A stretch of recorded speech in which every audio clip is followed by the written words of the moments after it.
Morning guys! Dito tayo sa BM. Maglakad tayo. Aba naman.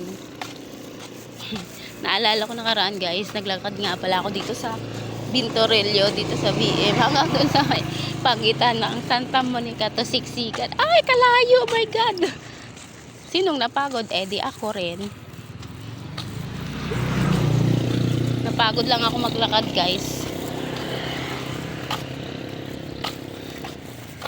Sa sobra 2 oras ko rin siya mahigit nilakad.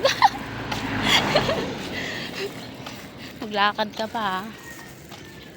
Ay laban na laban yan sa lakaran. O pa ba? Hindi nga ako nakaramdam ng pagod eh. Nung huminto ako bago ko naramdaman yung pagod.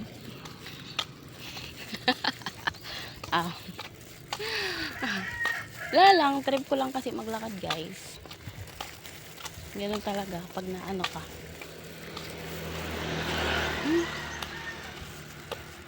Oh, sige na guys, bye bye. Yun lang.